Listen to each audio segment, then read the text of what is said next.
Добар ден, почитувани слушатели.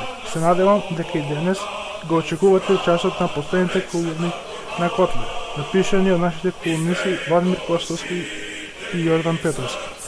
Каде прочитавме дека 1.7.2011 петок бил црн петок за македонското новинарство, поради едновременото згаснување на весниците Шпиц, Време и КХР, како и поради отпуштањето од работа на две повозрасни новинарки од утрински весник од страна на Керим, зашто биле наводно најгласни во еднодневниот штрајк на новинарите од весникот.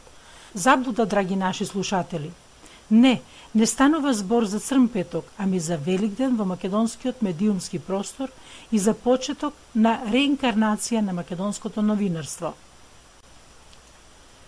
Во неколку колумни во текот на повеќе од една година пишување на сајтот на Котле, неколку пати директна и индиректна тема ни беше состојбата со македонското новинарство и за односите во медиумскиот простор во Македонија. И како што прогнозиравме тогаш, темата не е завршена, а епизодите од серијалот наречен Високо летање, ниско паѓање, гледаме се множат и актуализираат. Тоа се разбира е провокација одново да се навратиме на темата. Последните случувања во текот на изминатата недела јасно покажуваат дека станува збор за почеток на реализација на една операција на разместување во македонскиот медиумски простор со двојна цел за која ќе пишуваме подолу во текстов. Операцијата е водена директно од главните актери во македонското новинарство, лидершипот на десната банда, во соработка со лидершипот на другата банда и спроведувана од групациите на некогашната тајна полиција УДБА, кои се на услуга во моментов на бандата на власт. Згаснувањето на 3 дневни весника Шпиц, Време и Коха во ист ден, обидот за згаснување на 4 нарати утрински, неизвестната судбина на најгледаната телевизија во Македонија А1, ако не се познаваат работите во нивната суштина, можат да се наблюдуваат на два начина. И двата начина се всушност главни тези. Почитувани представници на медиумите, добар ден. Бруталната пресметка на режимот на Груевски и фамилијата со политичките неистомисленици продолжува. Наместо вистинска борба против криминалот и корупцијата, јавноста е сведок на селективна правда, односно неправда, политичка пресметка и класична злоупотреба на институциите. Вчера власта продолжи со латиноамериканската демонстрација на сила, која представува директна закана за сите оние кои мислат поинаку од Груевски и ВМРО ДПМН.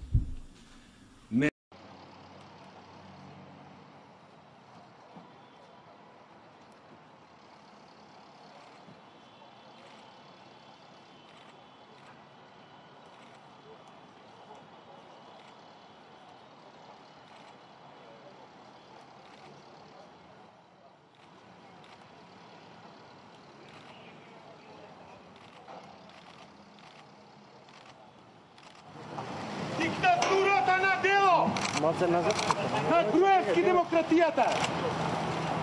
Еве ова е! И незаконски, со инструментите на државата, го гуши слободното мислење и секоја критичка реч кон власта. Политиката ги создаде, политиката ги уништува.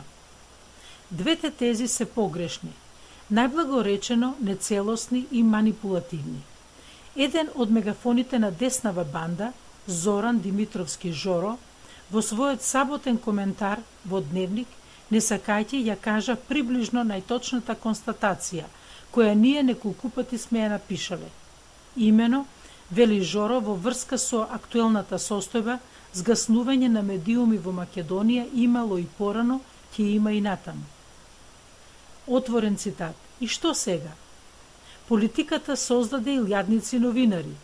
Заедно со стотиците медиуми, политиката почна да ги уништува. Ништо пологично и полегитимно. Затворен цитат. Аферим Жоро, ако тебе тоа ти е логично и ако сметаш дека новинарството во Македонија треба да биде такво, тогаш сосема е јасно зошто својата професија која многу малку во самите почетоци на твоето новинарство ја извршуваше поради вјерую, а не поради привилегии и наредби на твоите налогодавачи, ја замени со професија на пропагандист и манипулатор на јавноста. Но Жоро е во право. Не сакајќи ја изрече главната болка на македонското новинарство, кое своите најдолги прагови уште ги нема допрено. Имено, во Македонија нема новинарство и нема еснав кој може да се пофали дека ги исполнува стандардите од современите дефиниции и пракси за новинарите, за самото новинарство и за улогата на тоа новинарство во општеството. Она што се нарекува новинарство во Македонија, заедно со она што се нарекува медиумски простор, вклучувајќи ги тука и самите поднаводници новинари, е една голема лага. Една голема нула, еден привид на јавност и на јавен збор, кој нели треба да биде поднаводници чувар на демократијата. Македонското новинарство, започнато пред 2 века во соседни држави, размрдано по Горно Врановци 1943 и по ослободувањето во 1945 преку развојот на наводно слободниот пазар од 1991 па до денес било, е и ќе остане, барем за уште известно време, продолжена рака на власта со сетајната полиција, на бизнес олигархијата и на организираниот криминал, тоест на мафијата. Во разни времења, разни варијантите на трите фактора, а во последниве 20 години тие обединето делуваат и го развиваат под наводници македонското новинарство до степен на разорување.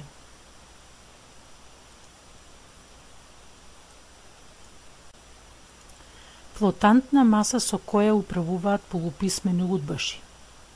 Новинарството во Македонија е вештачка флотантна маса без идентитет, направена смислено таква, за да соодействува на интересите на незините создавачи. Во комунизмот ним им беа потребни строго контролирани медиуми за да се кажува под наводници единствената вистина. Во демократурава што ја живееме, исто како што направија вештачки партии на почетокот во 1990-та и 1991-та, така направија и мноштво медиуми, за Божем да имаме плурализам на мислење и цврсто влијание на јавноста, а де факто повторно да се кажува под наводници единствената вистина. Исто како што партиите се генерирани од еден ист центар, од старата комунистичка елита, која направи 2 главни и десетици споредни банди, на така наречени левица и на така наречена десница, потполно исто се направија главни и споредни медиуми на стотици со цел да ја залажуваат јавноста со наводно мноштво вистини под наводници за тоа што ни се случува по земјата и во светот. Де факто, тие имаат само една задача – да ја залажат јавноста со привид дека во Македонија има демократија, пазарна економија и почитување на човековите права и на граѓанинот никогаш да не му текне да постави вистински прашања до своите владетели. Така рајата ќе биде мирна, а власта спокојна и вечна. За да ја остварат својата цел, бандите што ги создаваа медиумите со помош на својата ударна тупаница, тајната полиција, од секогаш начело на медиумите поставувале полуписмени удбаши, без школо и без традиција во новинарството. Тие, сиромашките, традицијата ја стекнувале со своите поднаводници вечни, останување на челните позиции на медиумите, а школото го дозавршувале отпосле или во тек. Некогаш тоа биле Јасмин, Тошо Поповски, Панде Колемишевски. Денес тоа се Латас, Ордановски, Михајловски, Геровски. Таквите од секогаш сакале под наводници да се онадат и со власта, и со бизнисот, и со полицијата, и со мафиите, и затоа од секогаш слугувале. Директно надредени им биле или врвовите на удба, или врвовите на бандите, левата или десната, а плата најчесто примале од типови какви што се Керим, Дзинго, Боривоје Стојменов, Велија, Минчо.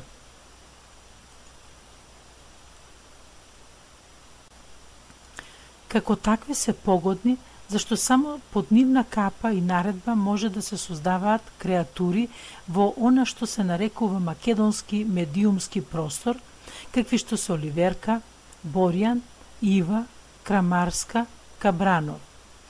Во заграда, однапред им се извинуваме на неспоменатите, недоброј ги има, затворена заграда.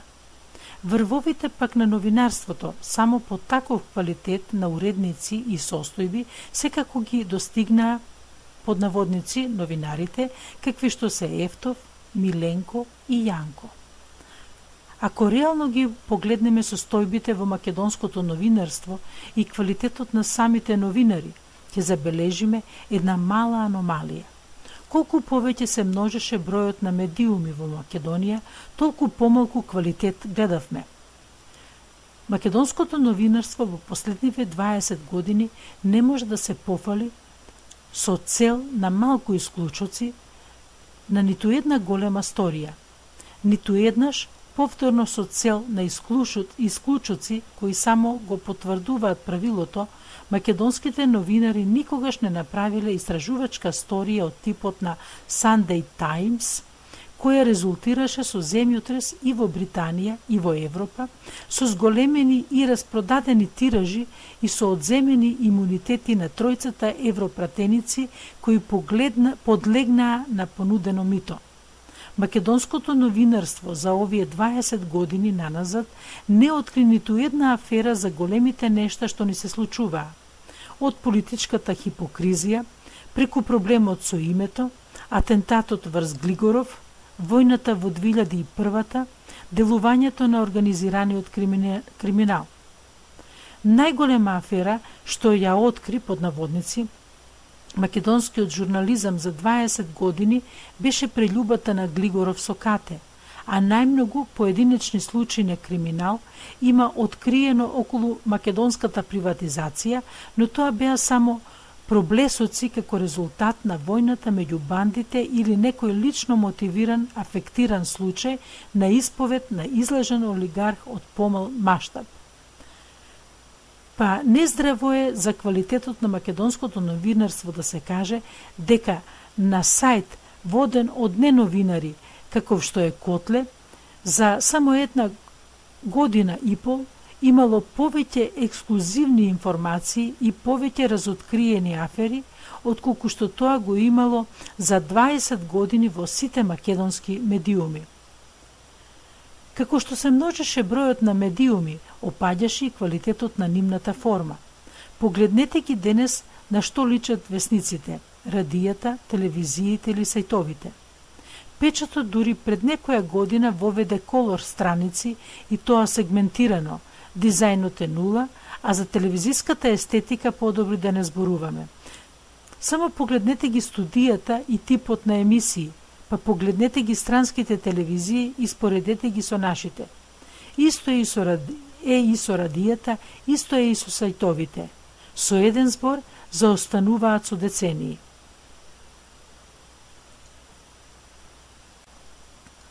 Како такви се погодни, зашто само под нивна капа и наредба може да се создаваат креатури во она што се нарекува македонски медиумски простор, какви што се Оливерка, Боријан, Ива, Крамарска, Кабранов. Во заграда, однапред им се извинуваме на неспоменатите, недоброј ги има, затворена заграда. Врвовите пак на новинарството, само по таков квалитет на уредници и состојби, секако ги достигнаа под наводници новинарите, какви што се Ефтов, Миленко и Јанко. Ако реално ги погледнеме состојбите во македонското новинарство и квалитетот на самите новинари, ќе забележиме една мала аномалија. Колку повеќе се множеше бројот на медиуми во Македонија, толку помалку квалитет гледавме. Македонското новинарство во последниве 20 години не може да се пофали со цел на малку исклучоци на ниту една голема сторија, ниту еднаш повторно со цел на исклучоци кои само го потврдуваат правилото, македонските новинари никогаш не направиле истражувачка сторија од типот на Sunday Times, која резултираше со земјотрес и во Британија и во Европа, со зголемени и распродадени тиражи и со одземени имунитети на тројцата европратеници кои подлегнаа на понудено мито. Македонското новинарство за овие 20 години наназад не откри ниту една афера за големите нешта што ни се случуваа. Од политичката хипокризија, преку проблемот со името, атентатот врз Глигоров, војната во 2001-та, делувањето на организираниот криминал. Најголема афера што ја откри под наводници македонскиот журнализам за 20 години беше прељубата на Глигоров со Кате, а најмногу поединечни случаи на криминал има откриено околу македонската приватизација, но тоа беа само проблесоци како резултат на војната меѓу бандите или некој лично мотивиран, афектиран случај на исповед на излажен олигарх од помал маштаб. Па нездраво е за квалитетот на македонското новинарство да се каже дека на сајт воден од неновинари, каков што е Котле, за само една година и пол имало повеќе ексклузивни информации и повеќе разоткриени афери, отколку што тоа го имало за 20 години во сите македонски медиуми. Како што се множеше бројот на медиуми, опаѓаше и квалитетот на нивната форма. Погледнете ги денес на што личат весниците, радијата, телевизиите или сајтовите. Печатот дури пред некоја година воведе колор страници и тоа сегментирано, дизајнот е нула, а за телевизиската естетика подобри да не зборуваме. Само погледнете ги студијата и типот на емисии, па погледнете ги странските телевизии и споредете ги со нашите. Исто е и со радијата, исто е и со сајтовите. Со еден збор заостануваат со децении. Вакви какви што се македонските медиуми, заедно со нивните основачи и крепители, власта, бизнисот и мафијата, сите заедно треба да бидат помножени со нула. За повеќе информации за нашиот комитет, посетете вебсайт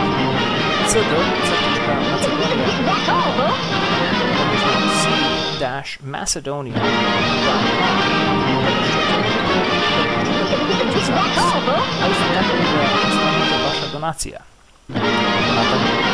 Наследите